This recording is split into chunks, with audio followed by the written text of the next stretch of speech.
नमस्कार, आप देख रहे हैं हेडलाइंस न्यूज। दिन भर की ताज़ा खबरों के लिए अभी सब्सक्राइब करें, साथ में बेल आइकन भी प्रेस कर लें। खबरों में आगे बढ़ने से पहले वीडियो को लाइक जरूर करें और अपने दोस्तों के साथ ज़्यादा से ज़्यादा शेयर करें। और आप किस राज्य शहर से न्यूज को देख रहे हैं कमेंट में जरूर लिखें। बता दें, बिहार में सत्ताधारी दल जदयू में सब कुछ ठीक नहीं चल रहा है। मुख्यमंत्री नीतीश कुमार और संसदीय बोर्ड के अध्यक्ष उपेंद्र कुशवाहा एक दूसरे पर लगातार निशाना साध रहे हैं। अब उपेंद्र कुशवाहा ने दावा किया है कि कुछ लोग नीतीश कुमार को घेर कर उनसे गलत काम करवा रहे हैं। कुशवाहा ने इस दौरान नीतीश कुमार को खास सलाह भी दी।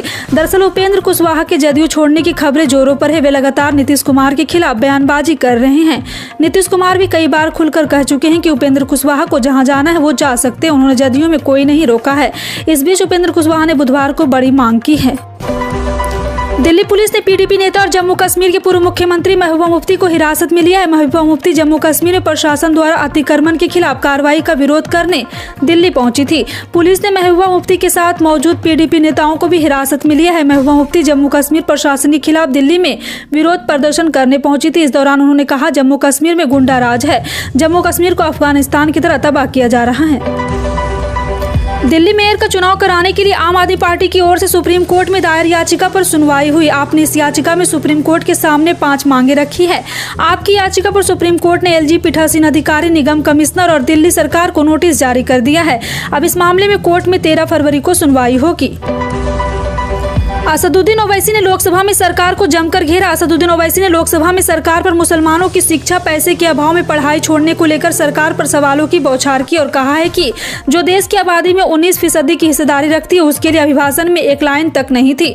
असदुद्दीन ओवैसी ने हेट स्पीच का मुद्दा उठाया और कहा है कि कोई एक महीना ऐसा नहीं रहा जब मुसलमानों को कत्ल की धमकी ना दी गई हो। उन्होंने कहा, क्या नरेंद्र मोदी की सरकार तिरंगे से हरा रंग निकाल देगी? क्या नरेंद्र मोदी की सरकार तरबूजे पर प्रतिबंध लगाकर यह आदेश जारी कर देगी कि नागपुर का संतरा ही खाया जाए? दिल्ली नगर निगम के मेयर पद चुनाव मामले में सुप्रीम कोर्ट ने उपराज्यपाल एलजी को नोटिस जारी किया। ये नोटिस आम आदमी पार्टी और उसकी मेयर पद प्रत्याशी शैली ओबराय की याचिका पर जारी किया गया। 13 फरवरी को मामले पर सुनवाई होगी। आम आदमी पार्टी की याचिका में कहा गया है, नगर निगम चुनाव के परिणाम आने के बाद 2 महीने बीत चुके हैं, लेकिन अब तक महापौर का पद खाली है। पार्टी की तरफ से वरिष्ठ वकील अभिषेक मनु सिंघवी ने बताया कि मेयर पद चुनाव के लिए गलत प्रक्रिया अपनाने की कोशिश की जा रही है। लोकसभा चुनाव 2024 के लिए यूपी में बीजेपी ने अपनी तैयारी शुरू कर दी। पार्टी के प्रदेश संगठन में बहुत जल्द फेरबदल हो सकता है। साथ ही बीजेपी के सुहेलदेव भारतीय समाज पार्टी के साथ लोकसभा चुनाव में गठबंधन की संभावना बढ़ गई है। यूपी बीजेपी अध्यक्ष भूपेंद्र चौधरी ने कहा, संगठन में बहुत बड़ा परिवर्तन नहीं होगा, लेकिन बहुत जल्द आंशिक पुनर्गठन किया जाएगा। उन्होंने ये भी कहा है कि राज्यभर भी हमारे साथ रहें और निश्चित रूप से अगर विचारधारा सहमत है तो उन्हें अपने साथ काम करने का पार्टी अवसर देगी। जेडीयू नेता उपेंद्र कुशवाहा ने जेडीयू और आरजेडी के बीच डील को लेकर सवाल उठाया है। लगातार वह यहां कहते रहे हैं कि क्या डील हुई, यह जनता जानना चाह रही। बुधवार को मीडिया से बयान दिए हैं। उन्होंने खुद ही इस बात का खुलासा किया है कि जेडीयू और आरजेडी में वो किस डील की बात कर रहे हैं। आज बयान में उन्होंने खुलकर नाम भी लिया है और कुशवाहा ने कहा कि वो जेडीयू में है और पार्टी को मजबूत करने में लगे हैं। उपेंद्र कुशवाहा ने कहा है कि वो बार बार आग्रह करते हैं कि अगर मुख्यमंत्री चाहे तो जब चाहेंगे वो जाकर बात करने के लिए तैयार हैं। दिल्ली के उपराज्यपाल वीके सक्सेना ने फीडबैक यूनिट मामले में उप मुख्यमंत्री मनोज सिसोदिया के खिलाफ केस दर्ज करने की मंजूरी दे दी है। सीबीआई ने दिल्ली सरकार की फीडबैक यूनिट पर जासूसी का आरोप लगाते हुए सिसोदिया के खिलाफ केस दर्ज करने की अनुमति मांगी थी। इसके बाद अब एलजी सक्सेना ने भ्रष्टाचार निवारण अधिनियम 2018 के तहत केस दर्ज करने की मंजूरी दी है। एलजी ने इस मामले में अनधिकारियों के खिलाफ भी कानूनी कार्रवाई को लेकर केंद्रीय गृह मंत्रालय को पत्र लिखा है। प्रधानमंत्री नरेंद्र मोदी बुधवार को प्लास्टिक की बोतलों को रिसाइकिल करके बनाई गई जैकेट पहनकर संसद पहुंचे। उन्होंने आसमानी नीले रंग की बदगले और वहां यहाँ पे जैकेट पहनी हुई थी और इंडियन ऑयल की अनबॉल्ट पहल के तहत बेंगलुरु में चल रहे इंडिया एनर्जी वीक 2023 में प्रधानमंत्री ने सोमवार को रिसाइकिल प्लास्टिक से बनी यूनिफॉर्म लॉन्च की थी। इस कार्यक्रम के दौरान उन्होंने कहा कि प्लास्टिक की बोतलों को कपड़े बनाने में रिसाइकिल करने की पहल मिशन लाइफ को मजबूती देगी। इस कार्यक्रम में प्रधानमंत्री ने कहा था, ग्रीन ग्रोथ एनर्जी ट्रांजिशन की दिशा में भारत के ये बड़े प्रयास हमारे लिए मूल्यों को भी दर्शाते हैं। कर्नाटक में सरकार फिर से लौटाकर लाना बीजेपी हाईकमान के लिए एक बड़ी चुनौती है। मोदी शाह की जोड़ी किसी भी सूरत में दक्षिण इस बेहतरीन और अहम सूबे को अपने हाथ से नहीं जाने देगी। लिहाजा एक खास रणनीति बनाई जा रही है जिससे लोगों का गुस्सा कम और बीजेपी को पूरे मन से वोट दें। हाईकमान को पता है कि बसवराज मुंबई सरकार के मंत्रियों से लोग खुश नहीं है। इंडियन एक्सप्रेस की खबर के मुताबिक मुंबई कैबिनेट के कई मंत्रियों का टिकट कट सकता है। यही नहीं 20% विधायकों को भी टिकट से महरूम रखा जा सकता है। गुजरात में मोदी शाह की जोड़ी ऐसे ही प्रयोग करके ऐतिहासिक जीत हासिल कर चुकी। गुजरात में भी सरकार से लोगों को संतुष्टि नहीं थी।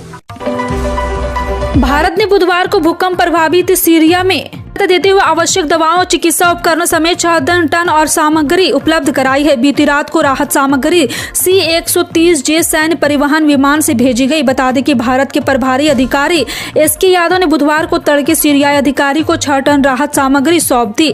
दरअसल तुर्की और सीरिया में रविवार को 7.6 तीव्रता का भूकंप आया था जिसकी वजह से करीब 10,000 लोगों की मौत हो गई और कई सारी इमारतें क्षतिग्रस्त हो गई हैं। अब UPI के जरिए ATM से सिक्के निकाल सकेंगे। RBI ने आज मॉनेटरी पॉलिसी मीटिंग के बाद सिक्कों के लिए वेंडिंग मशीन लगाने की घोषणा की। RBI गवर्नर शक्तिकांत दास ने बताया उसकी योजना QR कोड पर आधारित कॉइन वेंडिंग मशीन लगाने की। वो इसके लिए पायलट प्रोजेक्ट शुरू करने जा रहा है। RBI गवर्नर शक्तिकांत दास ने कहा है कि इसके उद्देश्य सिक्कों की उपलब्धता को बढ़ाना है। उन्होंने बताया कि रिजर्व बैंक शुरुआती चरणों में इसे देश के 12 शहरों में शुरू करने जा रहा है। उत्तर प्रदेश के मुख्यमंत्री योगी आदित्यनाथ बुधवार को सूर्यमणिनगर और यहां पे आपको बता दें कि सूर्यमणिनगर में एक चुनावी रैली को संबोधित करते हुए कांग्रेस और माकपा पर जमकर बरसे। उन्होंने कहा कि कांग्रेस और माकपा ने ज्यादातर त्रिपुरा पर शासन किया। भाजपा 2018 में सत्ता में आई और 25 साल के वाम शासन को समाप्त कर दिया। 16 फरवरी को होने वाले विधानसभा चुनाव में दोनों दलों ने गठबंधन में लड़ने का फैसला लिया है। मुख्यमंत्री योगी आदित्यनाथ ने कहा कि त्रिपुरा में डबल इंजन सरकार द्वारा किए गए विकास की गति बुलेट ट्रेन तक पहुंच गई है। सरकार की गति को कोविड-19 महामारी के दौरान जनता ने महसूस किया जब लोगों को मुफ्त टीके, मुफ्त इलाज और मुफ्त योजना भोजन मिल रहा था। भारत और ऑस्ट्रेलिया के बीच टेस्ट क्रिकेट इतिहास का पहला मुकाबला 75 साल पहले खेला गया था। इस तरह भारत को आजादी मिलने के साथ ही ऑस्ट्रेलिया से क्रिकेट सीरीज का भी आगाज हो गया था। टीम इंडिया उसी साल यानी 1947 के अंत में ऑस्ट्रेलिया के दौरे पर गई थी। इस दौरान दोनों टीमों के बीच 5 मैचों की टेस्ट सीरीज खेली गई। इन 75 सालों में भारत और ऑस्ट्रेलिया के बीच कई यादगार टेस्ट सीरीज खेले गए। दोनों टीम अब बॉर्डर गावस्कर ट्रॉफी के लिए टेस्ट सीरीज खेलती हैं। समय बीतने के साथ ही एशेज की तरह ही इस ट्रॉफी को लेकर दोनों टीमों के बीच रोमांच बढ़ा है। 75 साल बाद ऑस्ट्रेलिया की टीम टेस्ट सीरीज खेलने के लिए भारत आई हुई है। प्रधानमंत्री किसान सम्मान निधि योजना के लाभार्थियों के लिए बड़ी खबर है। अगर आप भी इस योजना का फायदा ले रहे हैं तो सरकार ने बताया है कि 10 फरवरी देश भर के किसानों के लिए जरूरी तारीख है। सरकारी अधिकारियों की तरफ से इस बारे में जानकारी दी गई है। देश के करोड़ों किसान 13वीं किस्त का बेसब्री से इंतजार कर रहे हैं। होली से पहले ही सरकार करोड़ों किसानों के खाते में इस किस्त से 2,000 रुपये ट्रांसफर कर देगी। PM किसान योजना के लाभार्थी किसानों को 10 फरवरी तक अपने बैंक खाते का KYC वेरिफिकेशन करवाना होगा। कच्चे तेल के भाव में उतार चढ़ाव के बीच भी भारतीय बाजार में पेट्रोल डीजल की कीमतें स्थिर है। आज इंटरनेशनल मार्केट में ब्रेंट क्रूड ऑयल की कीमत $83 प्रति बैरल के पार पहुंच गई, लेकिन राष्ट्रीय स्तर पर इसमें कोई फेरबदल देखने को नहीं मिल रही। अंतर्राष्ट्रीय बाजार में बीते सप्ताह कच्चे तेल के भाव में नरमी देखने को मिली थी। ब्रेंट क्रूड ऑयल की कीमत $80 प्रति बैरल के नीचे थी, जबकि आज फिर ब्रेंट ऑयल के रेट में उछाल देखने को मिल रहा। आज इसकी कीमत $83.72 प्रति बैरल तक पहुंच गई है। जी हाँ, आपको बता दें कि देश के महानगरों की बात करो, दिल्ली में पेट्रोल 96.72 रुपये और डीजल 89.62 रुपये प्रति लीटर बिक रहा है। वैश्विक महामारी कोरोना से चीन में जहां हाहाकार मचा है, पिछले कुछ दिनों से चीन, दक्षिणी कोरिया, अमेरिका और जापान सहित कई देशों में कोरोना के मामले तेजी देखी गई। वहीं भारत में कोरोना धीरे धीरे दम तोड़ता नजर आ रहा है। देश में धीरे धीरे कोरोना खत्म होने की कगार पर पहुंच गया है। कोरोना के मोर्चों पर आज भी भारत के लिए राहत की खबर है। भारत में आज भी पिछले 24 घंटे में कोरोना के 100 से भी कम नए केस सामने आए, जबकि इस दौरान किसी भी व्यक्ति की मौत की खबर नहीं है। वायरस कोरोना संकट काफी कम हो गए हैं। पिछले 1 महीने से कोरोना ग्राफ में लगातार गिरावट देखी जा रही है। प्रधानमंत्री नरेंद्र मोदी ने बुधवार को लोकसभा में विपक्ष पर जमकर निशाना साधा। हालांकि इस दौरान अडानी को लेकर लगाए जा रहे विपक्ष के आरोपों पर PM ने कुछ नहीं कहा। इसे लेकर कांग्रेस के पूर्व अध्यक्ष राहुल गांधी ने सदन से बाहर पत्रकारों से वार्ता करते हुए उन पर पलटवार किया। उन्होंने प्रधानमंत्री मोदी पर अडानी को बचाने का आरोप लगाते हुए कहा है कि PM ने एक भी जवाब नहीं दिया। उन्होंने भाषण से सच्चाई दिखती, अगर अदाना मित्र नहीं है तो उनका कहना चाहिए था कि जाँच कराएंगे। सहकारिता मंत्री अमित शाह ने मंगलवार को लोकसभा में सहकारिता पर राष्ट्रीय नीति पर एक लिखित सवाल का जवाब देते हुए कहा है कि सुरेश प्रभाकर प्रभु की अध्यक्षता में 2 सितंबर 2022 को नई राष्ट्रीय सहयोग नीति तैयार करने के लिए एक राष्ट्रीय स्तर की समिति का गठन किया गया। उन्होंने कहा है कि इसमें सहकारी क्षेत्र के विशेषज्ञ, राष्ट्रीय, राज्य, जिला और प्राथमिक स्तर की सहकारी समितियों के प्रतिनिधि शामिल होंगे। इसके अलावा राज्य व केंद्र शासित प्रदेशों के सचिव और RCS के साथ साथ केंद्रीय मंत्रालय के अधिकारी भी हिस्सा लेंगे। मध्य प्रदेश में राष्ट्रीय स्वास्थ्य मिशन के तहत स्टाफ नर्स भर्ती परीक्षा में पेपर लीक का मामला इस वक्त गरमाया हुआ है। ये पेपर और परीक्षा वैसे ही 3 सालों के बाद हुई थी, जिसकी वजह से अभ्यर्थी काफी खुश थे। वो सोच रहे थे कि उनको जल्द ही नौकरी मिलेगी, लेकिन उनके अरमानों पर परीक्षा देते वक्त ही पानी फिर गया। आखिर कैसे ये पर्चा लीक हुआ, ये आपको बताते हैं। 7 फरवरी को ग्वालियर पुलिस ने स्टाफ नर्स परीक्षा समिति पेपर लीक कराने वाले बड़े गिरोह का भंडाफोड़ किया, जिसके बाद पेपर लीक कराने वाले गैंग के 8 सदस्यों को गिरफ्तार किया गया था। गैंग के सदस्यों में ग्वालियर, उत्तर प्रदेश, हरियाणा और बिहार के लोग शामिल है। इस गैंग ने नर्सिंग भर्ती परीक्षा में शामिल होने वाले अभ्यर्थियों में से 2 से 3 लाख रुपए पेपर उपलब्ध कराने का सौदा किया था।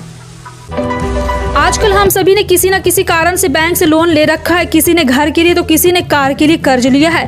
अगर आप स्टूडेंट हैं तो अपने स्टूडेंट लिया हो सकता है, तो ये खबर आपके लिए काम की है, क्योंकि भारतीय रिजर्व बैंक ने कर्जदारों को बड़ी राहत दी है। RBI ने ऐलान किया है कि EMI लेट भरने का जो पेनल्टी लगती है उसे रिव्यू किया गया। इसके साथ RBI ने एक गाइडलाइन का ड्राफ्ट तैयार किया है, जिसे वो जल्द जारी करेगी।